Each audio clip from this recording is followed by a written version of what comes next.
Hi everyone, my name is Elaine, and today I'm going to be summarizing and reviewing the 5th book in Terry Pratchett's Discworld series, Sourcery. I'm going to start off with the summary. There was a man and he had 8 sons. The 8th son grew up and married and had 8 sons, and because there is only one suitable profession for the 8th son of an 8th son, he became a wizard. He fled the halls of magic and fell in love and got married, not necessarily in that order. And he had 7 sons, each one from the cradle at least as powerful as any wizard in the world. And then he had an 8th son, a wizard squared, a source of magic, a sorcerer. That's on the first page. Ipslor the Red sits on a cliff during a storm. The cliff stands before the valley containing his ruined house. Ipslor is holding his newborn son, Coin. Death comes for him to claim him as he had claimed Ipslor's wife. Ipslor decides that he wants to give his metal staff to his son along with the destiny. He rages against the wizards who cast him out for being human, for being in love. He proclaims that his son shall go to Unseen University and wear the Arch-Chancellor's hat, and the wizards of the world shall bow to him. And he shall show them what lies in their deepest hearts, their craven, greedy hearts. He'll show the world his true destiny, and there will be no magic greater than his. That's on page 4. Death demands he gives fate and his lawyers a chance. Ipslor says they shall have their chance when my son throws his staff away. That's on page 5. Death agrees to this. Ipslor begins to bestow his staff and power upon his son. Ipslor is struck by lightning. It travels down his body and strikes the baby he's holding as well. Ipslor vanishes in a wisp of smoke. The boy survives. He has contained the power he was given. He is a sorcerer. Death prepares to take Ipslor away, but he can't. Ipslor has transferred himself into the staff. And now that the child has accepted the staff, Death cannot destroy it without destroying him, which he cannot do without upsetting destiny. That's on page 7. Ipslor intends to teach and guide Coin, which he has failed to do with each of his other 7 sons. A new Arch-Chancellor is about to be chosen at the Unseen University. The books in the library are disquieted and need to be comforted by the head librarian. Rincewind can sense the university shuddering, can see all its rats fleeing. He goes to the bursar and announces that Unseen University is sinking. The bursar dismisses him and his announcement. Rincewind heads back outside, his head full of doubts, when he notices that Max Exodus, the school's gargoyles, ants, mice, etc. are leaving. Rincewind wonders what is going on. A passing gargoyle explains that a sorcerer is coming. Rincewind screams and returns to his room. He gathers some of his belongings, including the luggage, before retrieving the head librarian from the library and fleeing. A black-clad figure sneaks onto the university's grounds and runs toward the Great Hall. The sorcerer walks toward the university's gates. Wazygoose practices his acceptance speech. He had been chosen as the next Arch-Chancellor of the university, when someone comes into his room and interrupts him. The dark figure creeps into Wazygoose's room and spots several foot-shaped burn marks. It's looking for something it cannot name, but will know upon sight. It finds a worn leather box. A voice comes from inside the box. Rincewind shares a few drinks with the head librarian at a bar and talks about how he once wished to be a sorcerer when he grew up, and how it's a shame there aren't any around anymore. Coin, now roughly 10 years old, destroys the doors leading into the Great Hall. He announces that he has come to take his place and challenges the most powerful wizard in the hall, Bilious. Coin expands on Bilious' spell, Malagree's magical garden, before causing Bilious to vanish. Pandemonium breaks out among the gathered throng. Spelter and 6 mages discuss Coin, how he claimed the Arch-Chancellor's chair. Many of them think they have a problem on their hands, but don't want to deal with it until later. Everyone save for Carding and Spelter file out. Spelter reveals that the boy is named Coin, the son of Ipslor, who was a student at the university 30 years prior. Carding explains that the boy is a sorcerer, not a wizard. He wants to give the boy the Arch-Chancellor's hat. It's only a symbol, and guide the boy with Spelter, mold him into someone who won't be any trouble. Carding notes that they must find the Arch-Chancellor's hat, resolves to find it. A thief steals the Arch-Chancellor's hat. She approaches Rincewind at the drum and explains that she's looking for a wizard. He won't help her. 3 members of the patrician's personal guard appear. They get into a fight with the thief. A brawl breaks out in the drum. The thief and Rincewind escape. Rincewind is extremely upset when he discovers that the thief has stolen the Arch-Chancellor's hat, confused when the hat says it ordered her to, and that they don't have much time. It explains that something bad is happening at the university, that it should not be returned to the school, but brought to Clatch instead, where someone worthy of it lives. Also, the death of all wizardry is at hand, and the apocalypse is right around the corner. That's on page 56. The group flees into the shades. The thief introduces herself as Konina. They enter the troll's head, where she is staying. Another thief steals the hat. Rincewind and Konina pursue it. They find the thief frozen in an alley, surrounded by his own personal blizzard. They retrieve the hat and try to figure out where to go next. Rincewind discovers that Konina is Cohen the Barbarian's daughter and that she longs to be a hairdresser. The luggage catches up with them. The hat insists they head to Clatch via commandeered boat. He cannot be worn, especially by a sorcerer. There can be no more of them, it claims. The world cannot handle another. The hat threatens Rincewind in order to get him to do what he wants. The university begins to fill up with magic. Sorcery becomes a whispered word as wizards perform spells they couldn't before. The head librarian retreats to his now silent library and locks himself inside. He reads about sorcerers, realizes the world is doomed, and hides under a blanket. Carding touches Coin's staff. It hurls him across the room. Spelter and Carding take Coin on a tour of the university. Coin doesn't like it and remodels the Great Hall with magic. Carding proposes that Coin become the next Arch-Chancellor. Hecardly, a lecturer in lore, protests. The boy asks why wizards don't rule the world and who rules in Ankh-Morpork. Carding answers. Coin says he'd like to meet the patrician direction. He points his staff. The patrician appears in the Great Hall of Unseen University. He's informed that he is going to be in prison since the wizards are taking over the city. Waffles, the patrician's dog who had been transported with him, growls at Coin's staff. The patrician vanishes. Carding had turned him into a yellow lizard. The hat announces that Sourcery's rule has begun while traveling on the ocean waltzer with Rincewind, Konina, and the luggage. The ship is attacked by slavers. It doesn't look good for the crew until the luggage and Konina join the fight and turn the tides. Rincewind gets nicked by a throwing knife and passes out at the sight of his own blood. The wizards clear out the market in Satyr Square, which lies before the university's gates. Rincewind awakens. Konina informs him that the slavers took the hat. The captain thinks they're headed to Al-Khali. Spelter and Carding survey the new Arch-Chancellor's hat Spelter made. Carding even tries it on. He thinks he looks good in it. The rest of the school has been remodeled. The city of Ink-Morport cleaned up and made anew. The pair make their way to the new Great Hall to present Coin with the hat. He is surrounded by wizards and sitting beside an image of the world. The gathered throng talks about taking over the world, the universe. Carding presents Coin with the hat. He refuses to take it until a ceremony has been held with all of the university's alumnus in attendance,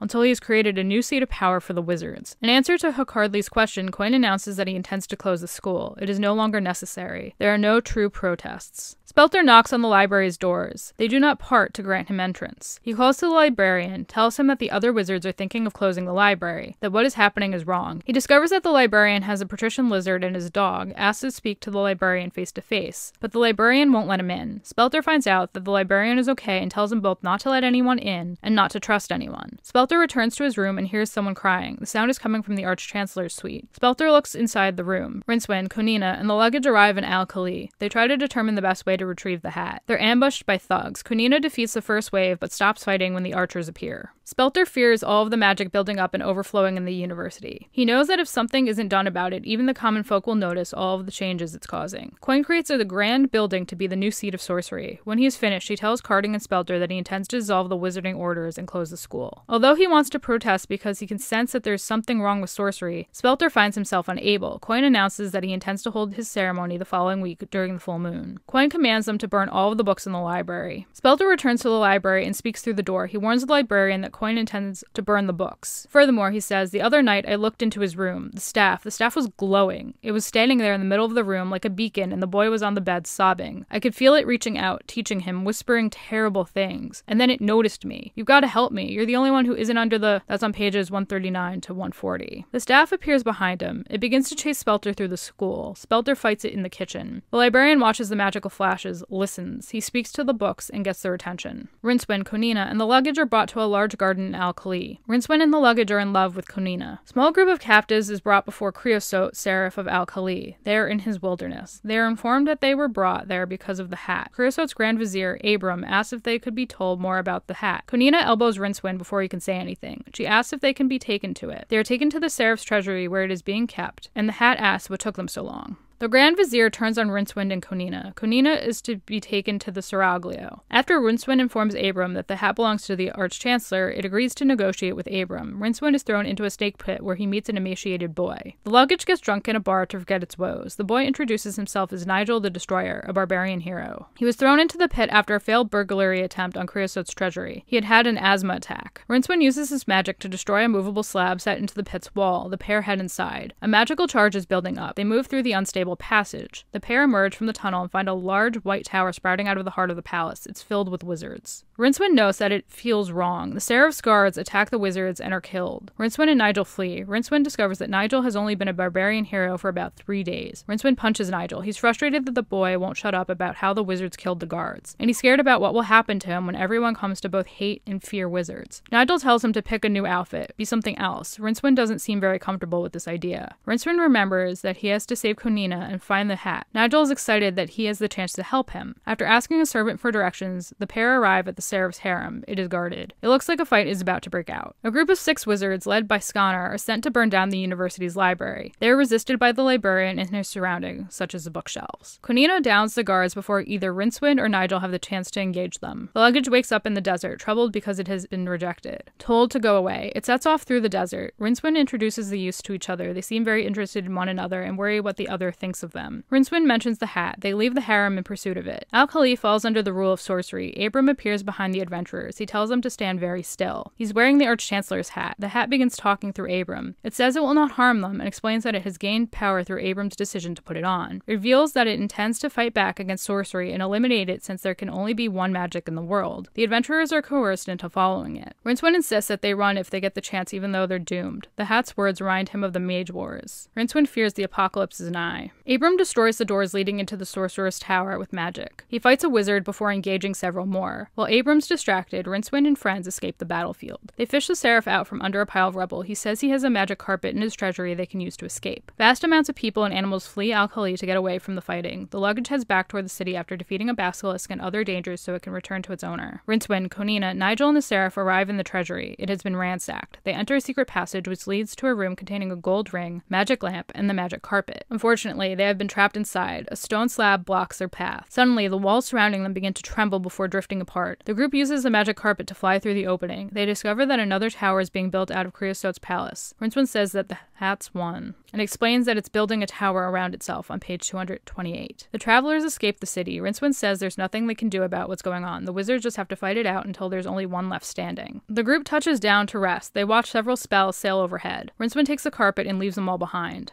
Rincewind flies toward Ankh-Morpork. He notices that several other wizard towers have sprung up along the way. He arrives in Ankh-Morpork and is shocked by the remodel. He notices that the Tower of Art has been damaged in the war and heads toward the library. He finds it in complete disarray and begins searching through the rubble. Nigel admits to having stolen the magic lamp from the treasury. He rubs it and asks the genie to take them to Ankh-Morpork. The genie pencils him in for next Tuesday before he vanishes. Konina rubs the lamp and threatens to break it when the genie reappears unless he takes them all to Ankh-Morpork. The genie agrees. Rincewind notices that there isn't any book ash in the rubble. He looks to the Tower of Art and gets the impression that it's looking back. Rincewind makes his way over to the tower. The door opens upon his arrival. The travelers find themselves in the lamp. The genie assures them that they're heading toward Ankh-Morpork. As Nigel tries to work out the genie's trick, there's a subtle, unpleasant sound as the universe begins to catch on. It's on 259. Rincewind discovers that the tower is lined with books and waffles. The patrician and the orangutan are hiding inside. The books flew over, but some were unable to escape and were lost to the flames. As the librarian repairs damaged books, it becomes apparent that he seems to expect Rincewind to do something about what is going on. Rincewind wants an update on what has been going on in Ankh-Morpork.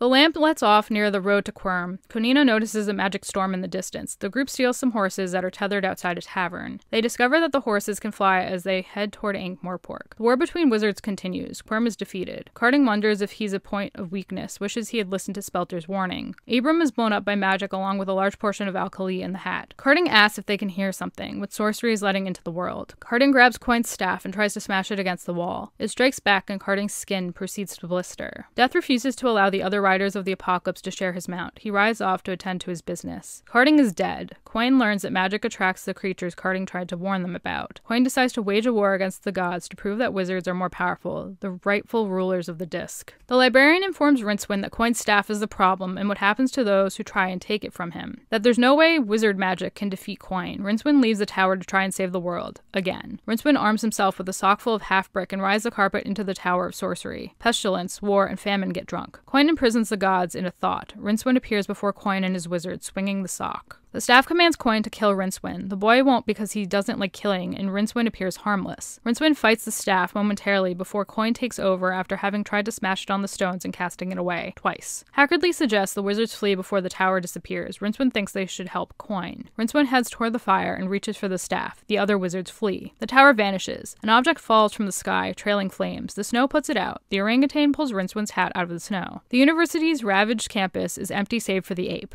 Famine, war, and pestilence try and remember what they have to do. When they can't, they decide to drink some more. Konina, Nigel, and Creosote notice the change in weather. The genie explains that it's the apocalypse. Yes, they call it the apocalypse in the Discworld. He takes his lamp back and disappears. Nigel thinks they should explain the situation to the ice giants, tell them not to kill everyone. The others think it's a stupid idea. Rincewind awakens on sand. He thinks they have won. He realizes he's in the dungeon dimension with the things. He awakens Coin, who is nearby him. They realize the things are trying to get through the hole in the fabric of reality so they can get get into their world. Coin shows Rincewind a gray pearl. He can't remember what it is, but feels they should put it back. After having read Rincewind's mind, the boy knows they can't use magic. They aren't sure what to do. Rincewind prepares to run away. People begin returning to Al-Khali. The luggage emerges from the tower's rubble. The travelers watch the ice giants move with their herds over the Stowe Plains. Nigel tries to dissuade one of them from destroying the world. He's knocked off his horse. Konina saves him from certain doom. Rincewind beats a thing up with a sock filled with sand, giving Coin time to escape the dungeon dimension. The librarian finishes pulling the boy through. Coin brings a thing with him. The librarian beats the thing with a wooden beam. Rincewind doesn't come out after Coin, but the luggage heads into the dungeon dimension before the opening closes. Coin wonders what he should do now. The librarian throws a silver ball Coin was holding away, freeing the Discworld gods. They're angry. Nigel decides to make a last stand. Konina decides to join him while the Seraph chooses to ride away. The ice giants grow near where the heroes lie in wait. Suddenly, the ice melts, and they're shouting and arguing, a series of them. The ice giants and their glaciers retreat beneath stormy clouds. War, pestilence, and famine try to remember what they had to do. Pestilence thinks it may have had to do with the end of the world. People begin returning to Ankh-Morpork. Coin had rebuilt the university and put everything back the way it was before the war. Konina and Nigel arrive in the city. They watch the library's books fly back to the library, are led by the librarian to Coin. Coin uses magic to comfort them and keep them from asking any more questions about Rincewind and what transpired. They're convinced they have no more questions because they've gotten all of their answers before being sent away. Coin asks the librarian what he should do. Coin creates a world for himself and heads inside of it. Creosote earns himself several free drinks in the Mended Drum by complimenting the landlord's daughter. He's intrigued by her knowledge of hundreds of stories both forward and back. She begins telling a story that starts the same way as the novel. The patrician sits by his window, writing. He fights the urge to eat bugs. The library begins to return to normal. The librarian goes to sleep soundly, knowing that a wizard will always come for his hat, eventually. The one he had stored within a niche in the library's wall. That's the end of the book.